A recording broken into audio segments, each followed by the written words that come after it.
Hi, I'm Hannah. Growing up, I had everything a kid could want, loving parents and a cozy home. I was their only kid, and they spoiled me with love, not just stuff. They were big on education too, so after high school, I headed off to college and then landed a job as a travel agent.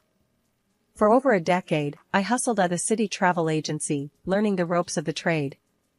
After my folks passed, they left me a bit of money. Nothing crazy, but enough to make me think about starting my own thing. That's how I ended up opening my own travel agency. It was tough in the beginning, like, really tough. I had to scrape and claw for every client I got. But I made it work, and soon enough, the agency started doing alright, even thinking about expanding. I always believed in looking sharp, especially at work and public events. You never know who you're gonna meet, right? So, there I was, a regular at this little salon on the corner of my street, getting my hair done by Marie, a sweet woman in her 60s with hands of magic. We'd chat about everything, my business, her salon, the latest gossip. One day, Marie got all excited while she was washing my hair. "You know, Hannah, I've got a son, Mark. Such a handsome guy, and smart too. But still single. You should meet him." I was a bit taken aback, but went along with it. "Sure, why not?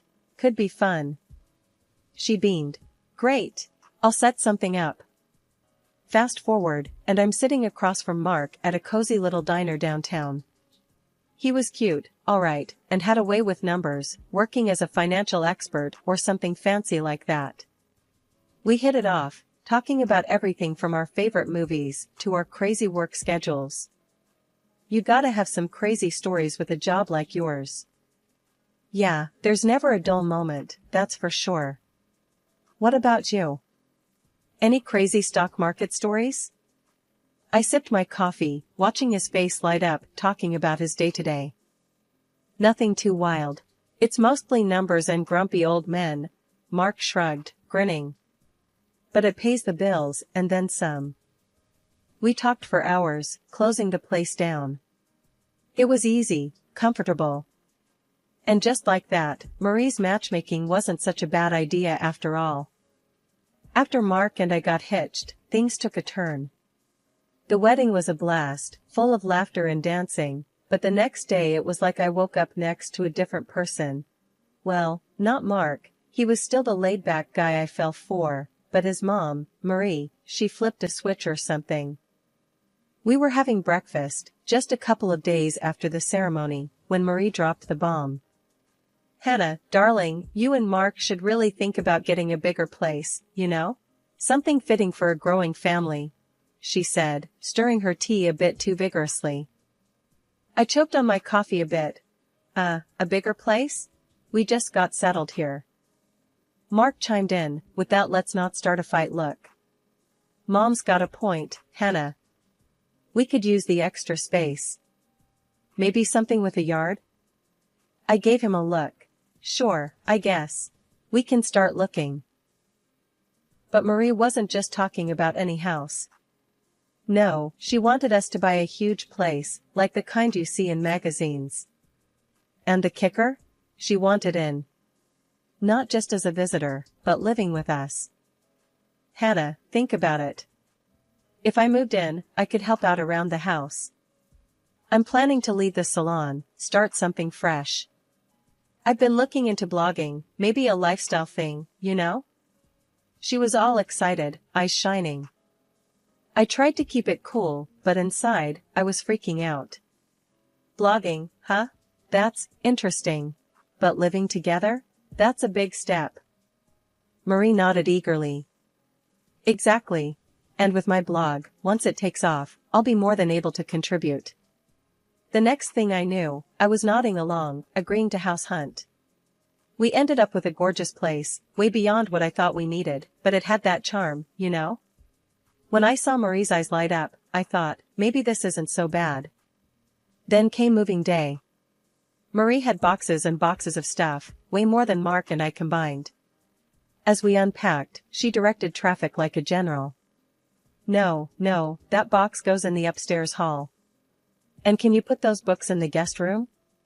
It'll be my office. As the weeks went by, Marie's true colors showed. She'd taken over the house, redecorating without asking, and her helping out turned into giving orders.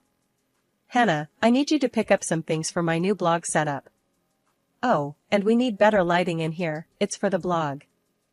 I felt cornered, not just by the bills and the new house, but by this whole new family dynamic I hadn't signed up for. Alright, I guess. We'll look into it. Lying in bed that night, I turned to Mark. Do you really think all this is necessary? The house, your mom's blog? Mark was quick to reassure. It's all gonna work out, Hannah. Trust me, it's all part of settling in. Settling in, right. I signed up for a husband, not a housemate who doubled as my mother-in-law and lifestyle coach. I drifted off, wondering just how much of my new married life would be spent in the shadow of Marie's grand plans. Living with Marie and Mark was turning out to be tougher than I'd ever imagined. Mark's spending was off the charts. Almost every other day, he'd come home with something pricey, a new watch, some fancy shoes, or talking about his latest round at some upscale golf club.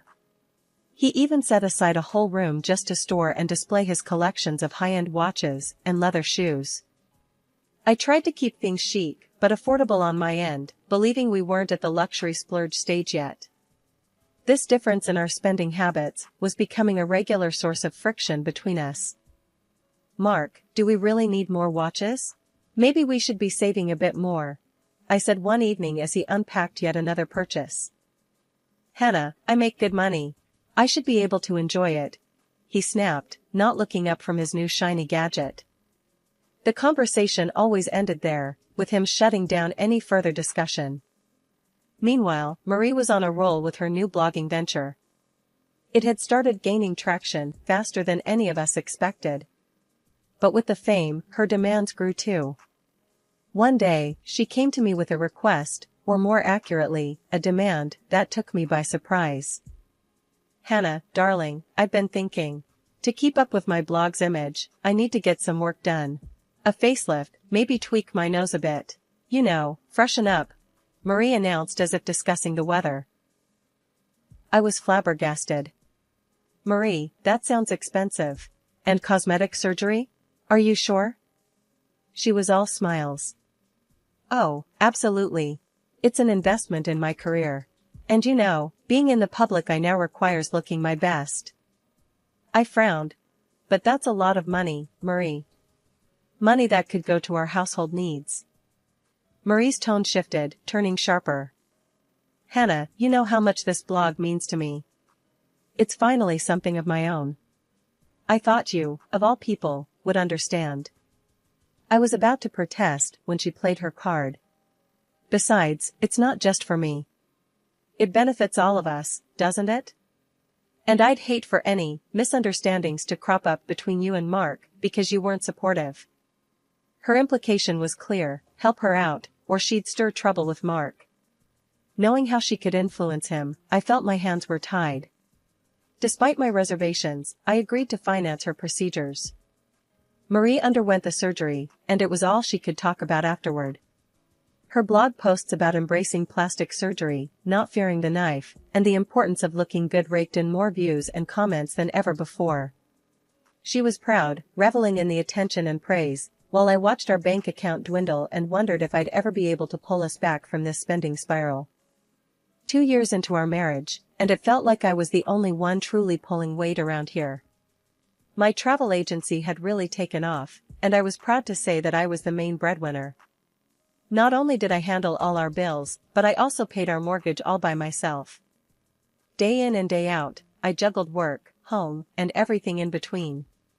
At night, I'd cook meals tailored to Marie's special diet, keeping the household running smoothly. To anyone looking from the outside, my life with Mark and his mother Marie looked picture-perfect. Marie never missed a chance to gush about our wonderful family life and a beautiful home on her blog, painting a pretty picture for her followers. However, the reality inside our walls was a bit different, especially when it came to Marie's latest obsession, her live streaming. One Tuesday morning, this reality came crashing in during one of her broadcasts. I was in the middle of preparing a dietary breakfast for Marie when she decided it was the perfect time to put me on the spot. The kitchen was bustling, Marie with her phone out, capturing every mundane detail for her followers. "And here's the star of the house, my wonderful daughter-in-law, Hannah," Marie announced, thrusting her phone in my direction as I was halfway through flipping an omelette. "Morning, everyone," I said, managing a tight smile, not wanting to drop the omelette in front of the live audience. "Hannah here is the best when it comes to travel. Tell us, dear, what's the latest in the world of travel?"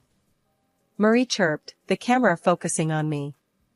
Clearing my throat, I set down the spatula. "Well, there are some exciting travel deals coming up, especially for those looking to escape the winter chill." Marie's eyes sparkled with an idea, and she leaned closer, her voice a pitch too cheerful. "Speaking of travel, Hannah, why don't you share with our lovely viewers your fabulous idea for our next family vacation? I believe South Africa was mentioned?" I was blindsided. "South Africa?" I echoed, my mind racing. This wasn't just an impromptu Q&A, this was Marie setting the stage for something much bigger. Yes, a luxury trip to South Africa. Safari tours, 5-star hotels, the works. Viewers, wouldn't you just love to see us on safari? I'm sure Hannah can arrange something spectacular. Her followers immediately chimed in with excitement, their comments flooding the live feed. Pressure mounted as I tried to keep my composure. "Well, it's definitely an option," I said, trying to stay non-committal. "But let's discuss it later, off camera." As soon as Marie ended the stream, I turned to her, frustration bubbling over. "Marie, we need to talk about this. You can't just plan things and announce them without discussing them with me first, especially not live." Marie was unflappable as ever, sipping her coffee. "Oh, lighten up, Hannah. It's good for the blog. And good for your business too, don't you think?" "It's not about the blog," I pushed back, feeling cornered. "It's about respecting each other's roles in this family. You can't use your followers to pressure me into decisions." I left the room, leaving Marie to make her far-reaching plans. That evening, things escalated when she complained to Mark. She spun the story, painting me as rude and dismissive of her ideas, claiming I was getting too big for my boots. Mark stormed into the kitchen where I was cleaning up. His face was thunderous. "Hannah, we need to talk. Now." He didn't wait for my response, just marched into the living room and I followed, my stomach in knots. He spun around, his words sharp as knives. "Mom tells me you're disrespecting her ideas, acting like you're the one who calls all the shots. That's not how we're supposed to work as a family." I was taken aback, the unfairness of the accusation stinging. "Mark, that's not true. I've always supported your mom, but nothing, Hannah. You know how important her blog is to her. And if you can't support us, maybe you shouldn't be part of this family," he interrupted, his voice cold. The threat hung in the air, heavy and suffocating. I tried to reason with him, to explain my side, but he was having none of it. "I've even prepared divorce papers, Hannah. I keep them just in case you decide not to follow through with our plans." The words felt like a slap. I spent the night in our guest room, crying, feeling more alone than ever. The idea that Mark would keep such a thing ready was heartbreaking. The next morning, still reeling from the night's threats, I felt a wave of nausea that wouldn't pass. It was more than stress, something was off. I called in sick at work and made my way to the doctor's office, the weight of the world on my shoulders. Sitting in the sterile doctor's office, I was going through the motions, answering questions mechanically until the doctor gave me the news that shifted everything. "You're pregnant," he said, looking at me over his glasses. Pregnant. The word echoed in my mind, a beacon of hope in the turmoil of my marital strife. At 37, this was a moment I had hoped for, but never let myself believe would happen. Despite the chaos at home, this news filled a space in my heart with pure joy. I went home, a plan forming. Maybe this baby was a sign, a reason to mend fences. I found Mark in the office, his demeanor still frosty. Mark, I went to the doctor today, I started, my voice steady, despite the shaking inside. He looked up, wary. And we're going to have a baby, I said, letting the words hang in the air. The change in Mark was instantaneous. His face softened, the edges of anger smoothing out. He stood up, coming over to wrap me in his arms. Really? That's great, Hannah. I'm sorry about last night. Things will be different now. Relief washed over me, mingled with caution. But there was work to be done if I was going to keep this family together. In a move to bridge the gap, I took the initiative to plan the trip to South Africa that Marie had so publicly put on the agenda. I threw myself into the arrangements, booking excursions to Cape Town and Johannesburg, a safari in a national reserve, and trips to both a desert and lush waterfalls. The trip to South Africa was supposed to be a fresh start, a way to mend the growing rifts at home.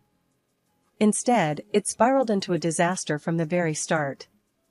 As soon as we boarded the plane, Marie began complaining about everything, the length of the flight, the turbulence, and even the meals served on board. It's way too long. How could you book such an uncomfortable flight, Hannah? Marie grumbled as another wave of turbulence shook the cabin. Trying to keep my tone even, I replied, Marie, it's the shortest route available. There's nothing I can do about the flight duration or the turbulence. Her complaints didn't let up, and by the time we landed, I was already exhausted. But that was just the beginning. At the hotel, Marie's dissatisfaction found new targets. The moment we checked in, she started on about the hotel not living up to its online reputation. This place? This is where we're staying? I expected something far better, given the pictures online. Hannah, are you sure this is the right hotel? She criticized loudly as we stood at reception. Mark, as always, was quick to back her up. Yeah, Hannah, Mom's got a point. It doesn't look like what we saw on the website. Feeling the sting of their joint disapproval, I managed to say, this is one of the best-rated hotels in the area. I'm sorry it's not what you expected, but let's try to make the best of it. Despite my efforts to keep things positive, Marie's and Mark's displeasure only deepened. Marie found fault with every aspect of the hotel, from the service to the food, and Mark echoed her every sentiment. It didn't help that I was feeling increasingly unwell, the early stages of my pregnancy making it hard to keep up with the demanding schedule of tours and activities I had planned. The tipping point came after yet another day of excursions that neither of them enjoyed. Marie summoned me to her room for a serious talk. The moment I entered, she launched into a tirade. Hannah, you are by far the worst travel specialist I've ever seen. You've completely ruined our trip, she accused, her voice sharp and cold. Stunned, I tried to defend my efforts. Marie, I've arranged everything according to what we discussed. I'm trying my best here. But she wasn't having any of it. Grabbing my arm, she nearly shouted, Get out of here, Hannah. Stop ruining our vacation. Before I could react, she pushed me out and slammed the door. Shaken, I returned to my room, only to find my suitcase outside the door. Mark was there, his expression hard and unsympathetic. I can't deal with this anymore, Hannah. You being sick all the time, it's too much.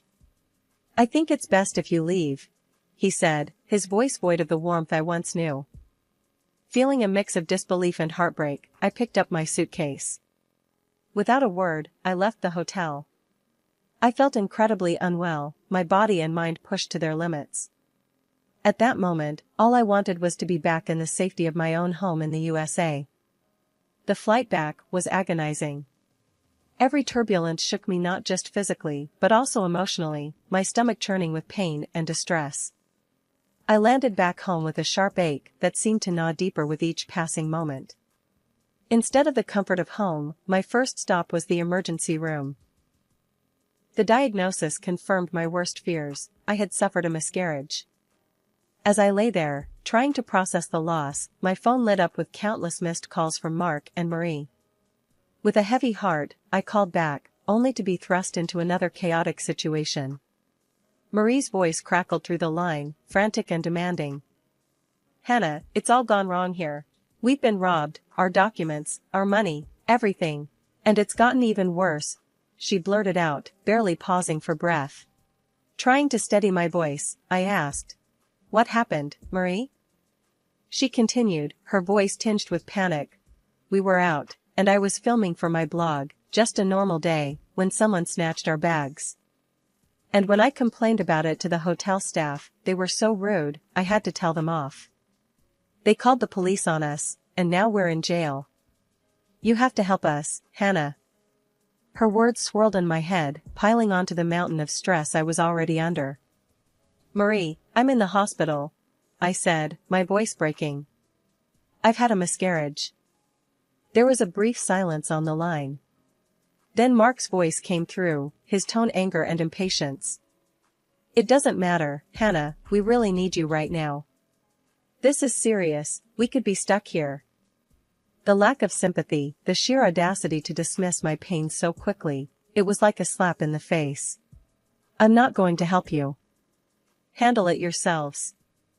Without waiting for a response, I hung up, a mix of anger, sorrow, and disbelief coursing through me. In that lonely hospital room, as I grieved the child I would never hold, I made a silent vow to myself. I would start anew, rebuild, and never let my sense of self be compromised again. The day I was discharged from the hospital marked the start of my new life. I went straight home to finalize the severance of my ties to Mark and Marie. With a steady hand, I signed the divorce papers that Mark had prepared earlier. Afterward, I gathered every item that belonged to him and his mother, clothes, personal belongings, the countless shoes, and watches that had filled our space with the excess of their lives. Everything was packed up and delivered to their cramped old apartment in the city. With that chapter closed, I took the next step. I sold the house I had bought with my hard-earned money, the house that was meant to be a home for us but never truly felt like one. Selling it was freeing, not just from the mortgage and the memories, but from the life I was so desperately trying to fit into. 2 months passed, and Mark and Marie were deported back from South Africa, arriving with nothing but the clothes on their backs and a phone in their hands. Their shock was palpable when they found strangers living in their home. The new owners, uninterested in their plight, threatened to call the police if they didn't clear off their property.